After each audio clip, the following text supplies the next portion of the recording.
dia kena orang yang bersemayam dengan memakai selai baju labuk itu mengancingnya walaupun hanya dengan duri. Ini pun sebagai bukti juga. Oleh kerana hadis ini, Imam Bukhari sendiri kata fi isnadihi nazar, sanadnya bermasalah. Tapi dia buat mari juga hak ni. Dia nak mari isyarat kepada orang-orang yang mengatakan kena kancing baju, boleh pakai selai baju. Mana dalil dia? Hak ni dalil dia. Ni dalil dia. Dan menutup aurat itu wajib lagu mana? Dia pakai selai baju, katakanlah selai baju. Tak ada kancing baju. Kancing tu kancing mana? Kancing atas ni. Tak ada kancing. Boleh jadi dia sendiri akan nampak aurat dia. Orang lain tak nampak, muak jauh, dia sendiri nampak. Lagu tu tak boleh. Suruh kancing ni buat apa? Gomo tu suruh kancing. Kalau tak ada kancing pun, duri pun kena kancing juga. Buat apa? Takut terdedah aurat. Ini menunjukkan wajib menutup aurat. Itu dia nak ayat tu. Sebab kalau tidak wajib, apa yang sebut gitu semua tu? Wajib menutup aurat. Daripada bawah dia tak kira. Semua ulama terima lagu tu. Daripada bawah, kalau kita pakai kain kan, kalau orang tengok ke bawah nampak aurat kita. Kalau gelegar lah kita kata, rumah kayu tu gelegar tu nampak. Tu tak batas semaya. Hak tak bolehnya ni, hak bolehnya daripada bawah saja. Daripada ni tak boleh. Daripada atas tak boleh. Kena tutup. Kena tutup. Orang tak nampak pun kita sendiri nampak. Kena tutup. Tutup aurat tu mana? Aurat tu kalau kita terima aurat yang berat, kubul dan dubur. Kalau aurat tu aurat yang ringan, ataupun setengah ulama kata dak serupa ya. Antara pusat dengan lutut. Bermakna kalau tidak kancing akan nampak tu. Nampak sendiri pun tak boleh. Kena tutup aurat. Menunjukkan wajib. Tu Imam Bukhari nak je. Bahkan orang hak pegang dengan hadis ni, hak kata tidak dhaif, dia peganglah. Tapi Imam Bukhari anggap hadis ini dhaif. Sebab tu dia tidak mari secara musnad. Dia kata hadatsana tu dak. Cuma dia sebut dalam tajuk dia. Hadis-hadis yang disebut dalam tajuk dia, terutamanya kalau dia sebut macam sini, wa yuzkaru, dengan sirah tamrid, orang panggil sirah tamrid. Dia nak isyarat kepada dhaif tu. Apa lagi macam di sini dia kata fi isnadihi nazar, lagilah menunjukkan dhaif. Kalau tak ada dia kata lagu ni pun, semata-mata dia sebut yuzkaru, ada disebutkan, ada diriwayatkan, pun sudah mengisyaratkan kepada dhaif. Tapi tidak semestinya. Tidak semestinya. Setengah-setengah tempat tidak dhaif pun. Dalam kebanyakan keadaannya ini isyarat kepada dhaif. Nabi SAW kata dia kena kancing baju dia tu, walaupun dengan duri. Walaupun hanya dengan duri, tak ada kancing dengan duri, kena kancing juga. Kalau dah tidak wajib, apa yang suruh gini mak.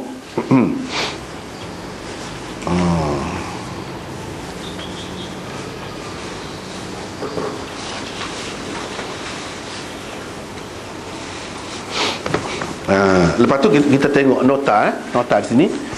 Nota yang berapa? 373 tu, tengok situ. Imam Bukhari mengemukakan asar ini secara ta'liq sahaja.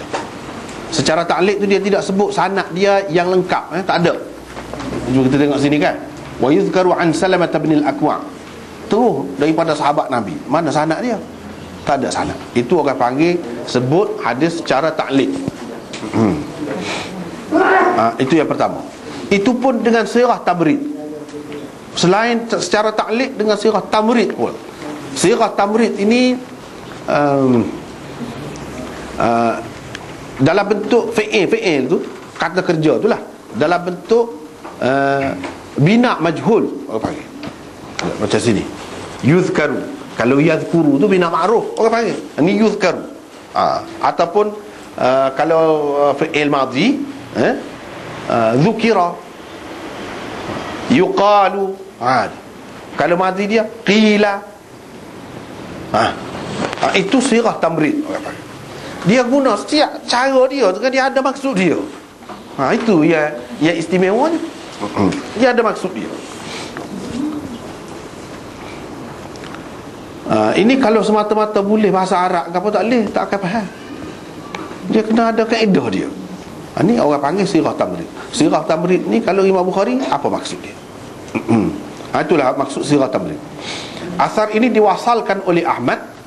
Walaupun Imam Bukhari tak mari sanad dia dengan lengkap, tetapi Imam Ahmad, Abu Dawud, Nasa'i, Ibnu Khuzaimah, Ibnu Hibban dan ramai lagi lain-lain yang disebut di situ tu ada mengemukakan sanad dia sampai kepada Salamah bin Al-Aqwa. Cerita ni cuma Imam Bukhari tak sebut. Orang lain ada sebut sanadnya yang lengkap. Daripada Salamah bin Al-Aqwa katanya begini. Gini asalnya. Sebab apa? Sebab kalau nak kira dalam hadis ni hak Imam Bukhari buat pagi ni, asar ni tak jelas baju ke apa dia hak dia pakai. Dia kena mengancing nya tu ke dia nya. Gitu je. Tak jelas di sini ni kalau hak ni. Dia kena tengok hak asar. Yang kita terjemah ni kata baju labuh gini-gini, tengok hak asar. Tengok lai. Susah juga. Macam di sini kan, yazurruhu, dia kena mengancing nya. Nya tu ke apa? Itu ya dia sebut. Ni hak asal dia. Salamah kata, saya kata, wahai Rasulullah, saya bertanya Rasulullah, wahai Rasulullah, saya seorang pemburu binatang, bolehkah saya bersembahyang dengan memakai hanya sehelai baju labuh sahaja? Fil qamisil wahid. Baginda menjawab, boleh. Kancinglah bajumu itu walaupun hanya dengan duri. Dia sebut qamis. Sini ada sebut qamis. Bermakna tadi yazurruhu, hu tu dhamir di situ, dhamir, ganti nama di situ, maksudnya baju. Berdasarkan hadis ni. Dan hadis ni, baju ni, kita nak tahu mana baju labuh ke tidak. Baju ni ada hak pendek sekarang ni. Yang Nabi kata boleh, itu mestilah menutup aurat. Takkanlah tungging punggung sekarang ni pakai baju gitu. Waktu tu semua maklum dah. Tak boleh kena tutup aurat. Jadi baju labuh. Situlah. Sebab qamis dalam bahasa Arab dia luar, boleh dengan makna baju kemeja tu pun, ya boleh juga. Jubah tu pun qamis juga. Jubah tu pun qamis juga. Dia kata boleh, kancinglah bajumu. Apa kancing baju? Kira-kira aja baju tutup. Ni kola ni kan di sini yang terbuka. Di sini yang terbuka. Kalau tidak kancing akan nampak. Sebab dalam tak ada apa-apa, dia hanya pakai baju semata-mata. Dalam tu tak ada gapo. Kalau kira kot depan ni orang tak akan nampak dah lah. Tapi dia sendiri mungkin akan nampak. Bila dia rokok, misalnya kita kata, dia akan nampak. Tak sibuk nampak, ya suruh kancing tu. Ini menunjukkan aurat itu wajib ditutup. Kalau tidak apa-apa, dia suruh kancing. Aurat itu wajib ditutup dan tidak boleh dilihat oleh orang dan juga kita dalam sembahyang. Tak boleh. Kita sendiri, tuan diri itu pun tak boleh. Di sini Imam Bukhari menggunakan sirah tamrid untuk asar yang tidak menepati syaratnya atau yang dhaif. Yang dhaif pada pandangannya. Walaupun ada yang menerimanya sebagai sahih. Ni orang lain terima dalam mazhab Syafi'i pun. Hak tu dia pakai. Tak boleh ni, kena kancing baju. Kalau orang tidak nanti selai saja baju jubah tu. Kalau dua lah pun dia pakai kain, tapi kain tu dia pakai bawah pusat. Ni kalau mengikut mazhab Syafi'i ni kan. Kain tu dia pakai bawah pusat. Baju ni terdedah sini, terbuka, tak kancing. Tak boleh, tak sah sembahyang. Dia lelaki ni lelaki ni bukan perempuan lagi lah, perempuan ni pada lelaki pun tak boleh. Sebab apa? Satu, dia pegang dengan hadis ni. Yang kedua, itu kan pusat, bawah pusat, aurat ni antara pusat dengan lutut, dia kena tutup di atas. Kalau dia pakai kain atas daripada pusat dia dan melepasi lutut dia, tak apa terbuka pun.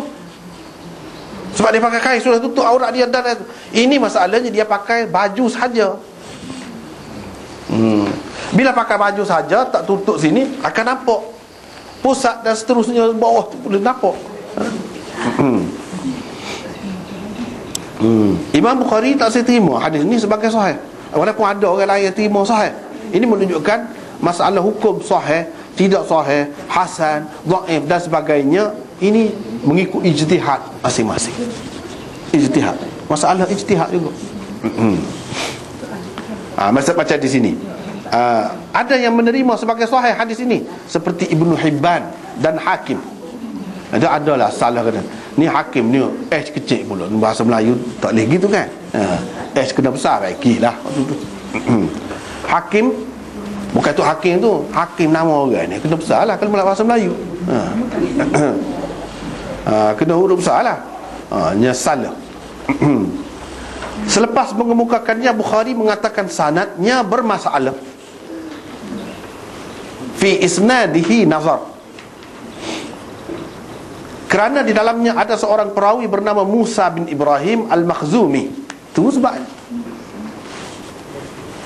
Di sisi Bukhari, Abu Dawud dan Abu Hatim, Musa bin Ibrahim Al-Makhzumi adalah seorang perawi dhaif. Bila ada seorang perawi dhaif dalam sanad tu, jadi dhaif lah dia tu. Sebab tu Imam Bukhari kata fi isnadihi nazar. Tapi satu perkara perlu kita tahu hari ini, istilah fi isnadihi nazar, kalau kebanyakan ulama hadis dia kata sanadnya bermasalah gitu saja, tapi Imam Bukhari lebih berat lagi. Istilah Imam Bukhari bila dia kata fi isnadihi nazar, boleh jadi ada dalam sanad dia tu seorang perawi yang pendusta sekalipun, boleh jadi berat. Tapi dia guna lagu tu halus sikit, istilah dia halus sikit. Di sini sama ada kita nak kata berat bagi dia perawi ni sampai ke peringkat di situ ada yang menuduh dia sebagai pendusta, boleh jadi. Atau bagi dia dhaif lah, lemah lah, lebih daripada orang lain. Istilah mengikut Imam Bukhari fi isnadihi nazar lebih berat jika dibandingkan dengan orang lain. Kalau orang lain dhaif lebih kurang, dia dhaif teruk. Bila dhaif teruk tak boleh pakai. Dia kata dah, apa dia tak mari? Sebab dia melera juga orang lain ada dalam mazhab, bahkan dalam mazhab Syafi'i, mazhab lain pakai ni, mazhab Ahmad ni pakai hak ni. Jadi asas dia sekurang-kurangnya hak ni lah. Sebab itu ada setengah ulama mengatakan hadis ini tidak sampai ke peringkat dhaif, hasan dia. Bila hasan boleh pakai. Sebab itu kita tengok bawah. Seterusnya Imam Bukhari membawa asar ini dan asar sebelumnya untuk dua tujuan. Pertama, menjelaskan bahawa pakaian yang diperintah Allah di dalam Al-Quran supaya dipakai ketika bersembahyang bukan semestinya banyak helai atau yang baru dan cantik. Apa yang dikehendaki ialah pakaian yang menutupi aurat, itu saja. Kedua, kalau menutup aurat tidak wajib, kenapa Rasulullah sallallahu alaihi wasallam menyuruh salamah? Salamah ni nama lelaki, jangan kita kata perempuan pula. Selamah kita tu, kalau kita selamah tu orang perempuan kan. Ada Salamah Arab ni dia lelaki, Salamah bin Al-Aqwa bin. Salamah ni seorang sahabat Nabi yang ada keistimewaan dia. Antara keistimewaan dia lari derah. Lebih derah pada kuda. Dalam Bukhari pun akan datang akan jumpa dia kejar musuh tu, musuh jauh, mata dia hamba. Dan seorang dia, tapi musuh jadi takutlah, tinggal habis segala barang-barang. Dia itu antara kelebihan Salamah bin Al-Aqwa. Di sini dia ayat dia ni pemburu. Yang kedua, kalau menutup, kenapa Rasulullah SAW menyuruh Salamah mengancing bajunya sebelum bersembahyang? Ini tentu tidak kerana lain melainkan supaya auratnya tertutup. Itu dalil Bukhari. Terdapat khilaf di kalangan para ulama tentang mengancing kolar baju ketika bersembahyang sehingga tidak kelihatan aurat dari bahagian atas. Syafi'i dan Ahmad berpendapat tidak sah sembahyang orang yang kolar bajunya tidak berkancing sehingga kelihatan auratnya dari bahagian atas. Tapi kalau dia pakai kain atas pada pusat tadi, tak termasuk lah tu. Itu sah walaupun tak kaki baju pun.